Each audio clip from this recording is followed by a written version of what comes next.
বাড়িতে ঢুকেছেন। আলী কাররামাল্লাহু ওয়াজহাহু বাড়িতে ঢুকে হযরতে ফাতেমাকে ডেকে বলেন, ফাতেমা আমাকে এক গ্লাস পানি দাও। সুবহানাল্লাহ জোরে বলুন। স্বামী তো স্ত্রীকে বলতেই পারে, তুমি আমার এক গ্লাস পানি দাও। সুবহানাল্লাহ বলবেন না? বলতে পারে না? পারে না? হযরত আলী রাদিয়াল্লাহু তাআলা আনহু পানি চেয়েছেন খাতুন জান্নাতের কাছে। মা নফল রোজা দিয়া মনে হয় মিজানের পাল্লা ভারী করতে চান। এ মা দান সদকা দিয়া মনে হয় মিজানের পাল্লা ভারী করতে চান। মানে আপনার মিজানের পাল্লা যেভাবে ভারী হবে, যেভাবে আপনি হযরত ফাতেমাতুজ জোহরা রাদিয়াল্লাহু তাআলা আনহার সঙ্গে জান্নাতে যেতে পারবেন, আমি সেই মূল্যর পয়েন্টগুলো আপনাদেরকে ছেড়ে দিচ্ছি। মা আপনি এখান থেকে আমল করে আল্লাহ যেন আপনাকে জান্নাতি করে নেন। চিল্লিয়া বলেন সুবহানাল্লাহ। লিল্লাহি তাকবীর, নারায়ে তাকবীর। হযরত আলী বলছেন, দাও না গ্লাস পানি। হযরত ফাতেমাতুজ জোহরা বলছেন, দিতে পারবো না, নিয়ে খান। কথাটা কেমন হয়েছে? কথা বলেন না কেন? দেরি হলো না? দিতে পারবো না, নিয়ে খান।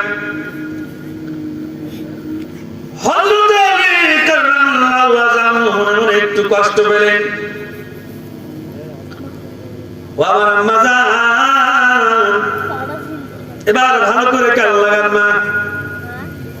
হযরত আলী মনে মনে কষ্ট পাওয়ার পর কিন্তু আলী লক্ষ্য করে বুঝতে পেরেছেন একে তো বিরক্ত করা যাবে না, কষ্ট দেওয়া যাবে না।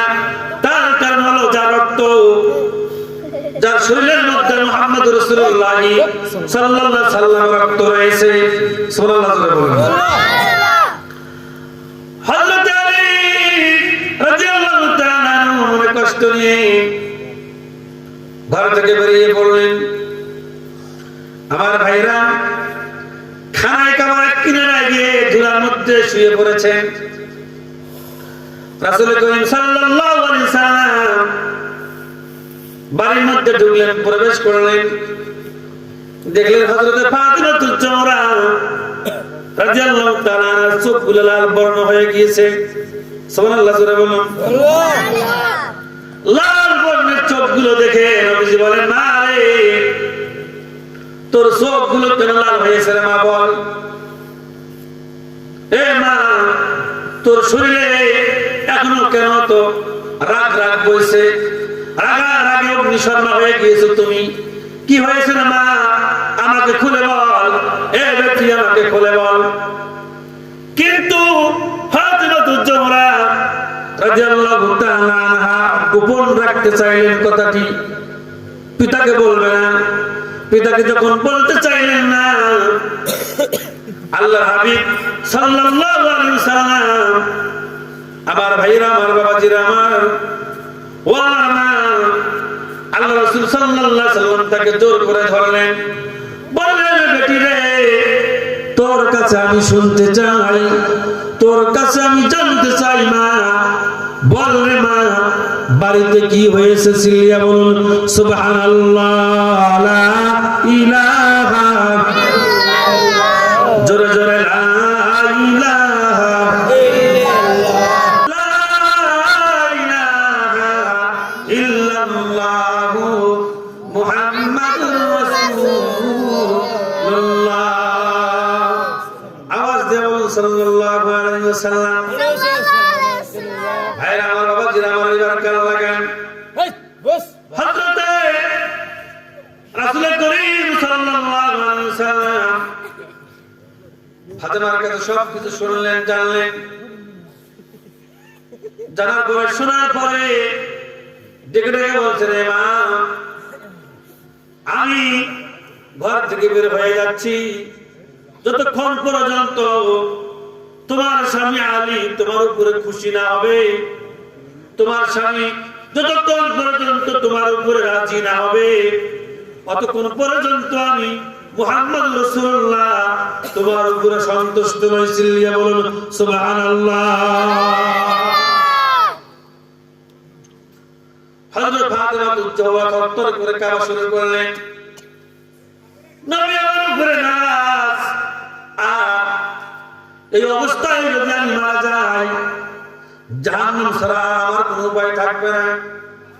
ফাতেমা তুজ্জাওয়াকে বললেন, আব্বা আলীকে ডেকে এনে দাও, আমি তার কাছে মাপ চেয়ে নিব। নবীজি বললেন, আরে স্বামী যদি তোমার উপর অসন্তুষ্ট থাকে, স্বামী যদি তোমার উপর নারাজ থাকে, এ মা রোজা বলো, হজ বলো, যাকাত বলো, কোন ইবাদতই আমার আল্লাহ তোমার কবুল করবে না। চিল্লিয়ে বলেন সুবহানাল্লাহ। ভাইরা আমার, দরজায় কিনারায় দাঁড়িয়ে থাকলেন ফাতেমা তুজ্জাওয়া। নবী করিম সাল্লাল্লাহু আলাইহি ওয়াসাল্লাম ঘর থেকে বেরিয়ে পড়লেন। গিয়ে দেখে হযরত আলী কারামাল্লাহু ওয়াজহু ধুলার মধ্যে গড়াগড়ি খাচ্ছে। ডাক দিয়ে বলে, আলী, এ আলী, আলী রে, এ আলী, মাথাটা উঠা।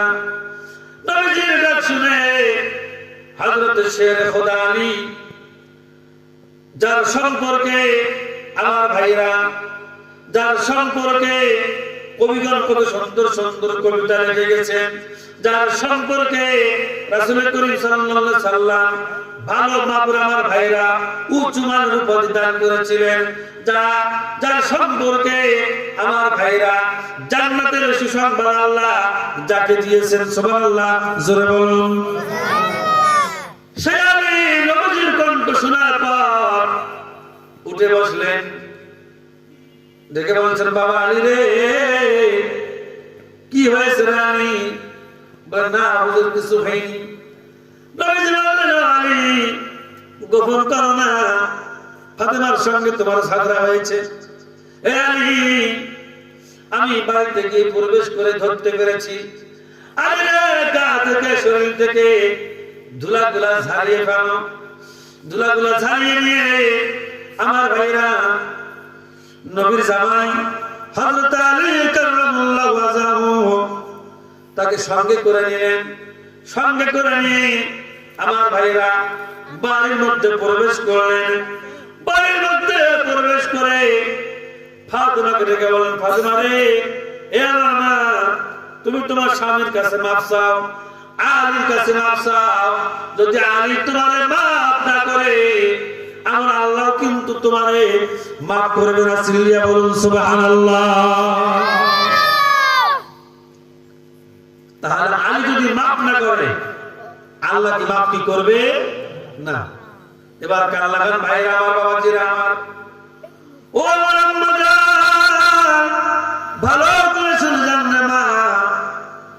হযরতে আলী কারামাল্লাহু ওয়াজহু বলেন, ফাতেমা, আমি তোমাকে মন থেকে মাফ করে দিলাম, আমি তোমাকে মন থেকে ক্ষমা করে দিলাম। সুবহানাল্লাহ, জোরে বলুন। নবীজি ডাক দিয়ে বলেন, বেটি রে, হযরতে আলী যদি তোমাকে মন থেকে মাফ করে দিয়ে থাকে, আমার আল্লাহ তোমাকে মন থেকে মাফ করে দিয়েছেন। চিল্লিয়ে বলুন সুবহানাল্লাহ। নবীজি বিদায়ের পালা, বিদায়ের সময় আল্লাহর পয়গম্বর বললেন, এ মা, স্বামীর মনে কষ্ট দিও না, স্বামীর মনে দুঃখ দিও না, স্বামীকে দূর দূর সেই করে তাড়িয়ে দিও না।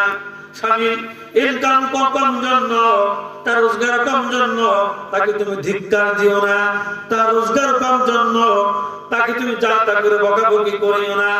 এ মা, এ আমার ফাতেমা, তবে শুনে রাখো যে সময়টুকু তুমি হযরতে আলীকে বেজার করে রেখেছিলে, গোসা করে রেখেছিলে।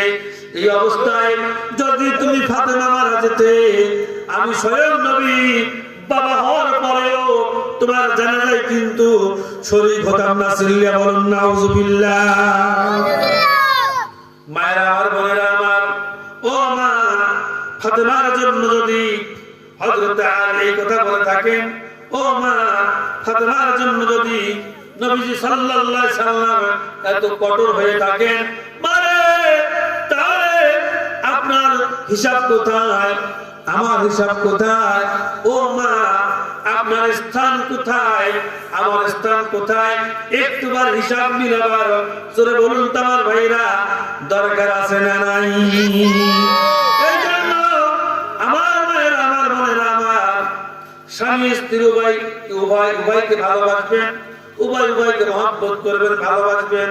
আল্লাহ নবী সাল্লাল্লাহু আলাইহি সাল্লাম বলেন, হুন্না লিবাসুল লাকুম ওয়া আনতুম লিবাসুল লাহুন্না। স্ত্রী তোমার পোশাক পরিচ্ছদ স্বরূপ, তুমিও তোমার স্ত্রীর পোশাক পরিচ্ছদ স্বরূপ। ভালোবাসা মহব্বতের মধ্যে তোমরা থাকবে। ওয়া আশিরুহুন্না বিল মারুফ, স্ত্রীর সঙ্গে তোমরা সদাচরণ করো। সুবহানাল্লাহ বলেন। আমরা কিছু কিছু পুরুষ আছি, সদাচরণ তো করার দূরের কথা, অল্প একটু ভুল পাইলে আমরা জুতা লাগাই। কথা বলেন না কেন? জুতা ঝাঁটা সামনে যা পাই তাই লাগে। এইটা কোন পুরুষের আদর্শ হতে পারে? কথা বলেন না কেন? কি হতে পারে? কোন তো স্বামী মনে মনে ভাবে যে আমি তো স্বামী, এখন আমি তো একটা স্বামী হয়েছি, ও আমি ওকে যা বলবো তাই হলো করবে। না ভাই, এটা রাসূলুল্লাহ সুন্নাত না, এটা আল্লাহ রাসূলের জিন্দেগি না, এটা পারিবারিক জীবন না, এটা আমলে জিন্দেগি না। স্বামী আর স্ত্রী উভয়কে সন্দেহ করবেন না, ভালোবাসবেন, মহব্বত করবেন, উভয়কে বেশি বেশি বিশ্বাস করবেন। আমার ভাইরা, আপনি আপনার স্ত্রীকে মাঝে মাঝে হাতিয়ে দিবেন। সুবহানাল্লাহ। কেন 14 ফেব্রুয়ারিতে অন্যের স্ত্রীকে ফুল দিতে পারবেন, আপনার স্ত্রীকে একটা শাড়ি কিনে দিতে পারবেন না? কথা বলেন না কেন? ওই এক ছেলে খুব চালাক, এখন বাবা মা শিক্ষিত, বাবা শিক্ষিত, প্রেমিকার নাম লিখেছে ব্যাটারি লো নাম্বার। কি লিখেছে? ব্যাটারি লো। এখন প্রেমিকার নাম্বার যে লিখেছে ব্যাটারি লো, ছেলে মাঝে মাঝে আসে, ওই মেয়ে যখন ফোন দেয় তখন ওই ব্যাটারি লো দেখায়। মা বলে ব্যাটারি তোরা তো লো কেন? ব্যাটারির সমস্যা তো, এই কারণে ব্যাটারি লো দেখায়। ঠিক আছে, মা যদি শিক্ষিত হয়, মায়ের চোখকে ফাঁকি দেওয়া অসম্ভব। কথা বলেন না কেন? ঠিক কি না? মায়ের চোখকে কি ফাঁকি দেওয়া অসম্ভব। এই জন্য মা কিছু হলেও শিক্ষিত হতে হবে। মা শিক্ষিত বলে ওই সংসারে পাপাচার, অনাচার, অত্যাচার অনেকটাই কমে যাবে। সুবহানাল্লাহ বলেন। এখন এই ব্যাটারি লো দিয়ে রাখে, ও স্কুল থেকে এসে টেবিলের মধ্যে ফোন রেখে চলে গিয়েছে গোসলে। রিং এসেছে, মা দেখে ব্যাটারি লো। এখন মা মনে মনে ভাবতেছে ব্যাটারি লো, তো ফোনটা চার্জে দিয়ে রাখি।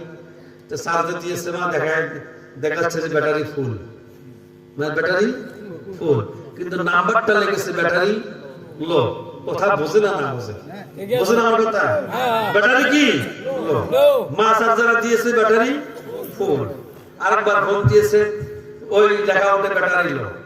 এখন ও গোসল করে এসেছে, ছেলেকে মা বলছে, বেটা তোর ফোনে ফোন দিলাম ব্যাটারি ফুল দেখায়, শাস্ত্রে যখন খুলি তখন ব্যাটারি লো দেখায়, এই ব্যাটারিটা কি? বলতেছে না মা, ওই ব্যাটারির সমস্যা তো, ওই কারণে এটা মাঝে মাঝে এরকম হলো দেখায়। ঠিক আছে।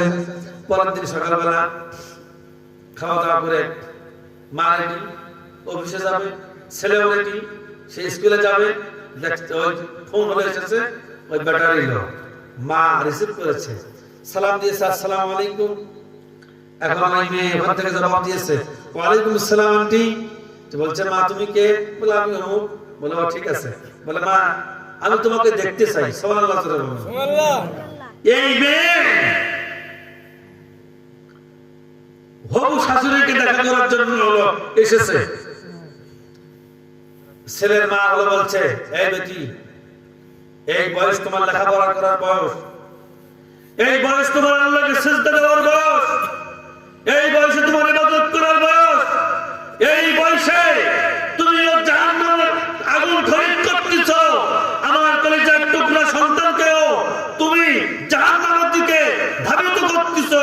তুমি আমার বাড়ি থেকে তওবা করে যাও, আজ থেকে আমার ছেলেকে তুমি ফোন দিবে কিনা।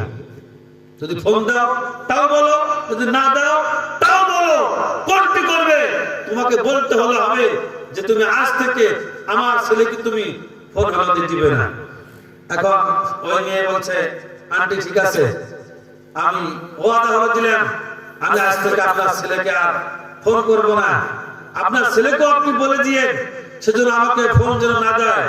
বিদায়ের বেলায় ছেলের মাতাকে বলেছে, লেখাপড়া করো, মানুষের মতো মানুষ হও, তোমাকে ছেলে খুঁজতে হবে না, ছেলেই তোমাকে খুঁজে নেবে। সুবহানাল্লাহ। তারা আদর্শ মা, যারা জ্ঞানী না, যারা ইসলাম পিপাসু, যারা কোরআন পিপাসু, তাদের দ্বারায় কোনদিন অসঙ্গতি হয় না, তাদের দ্বারায় সমাজ বিনির্মাণ হয়, তাদের দ্বারায় গুনার কাজ, পাপাচার কাজ এগুলো বন্ধ হয়। কথা বলেন ঠিক না ঠিক? তাহলে আমি আবারও বাবনদেরকে বলবো, ও আমার আম্মাজান, ও আমার মা, আপনাদের মনে আছে তো আমি মা বোনদেরকে জন্য কয়টা উপদেশ দিতে চেয়েছিলাম?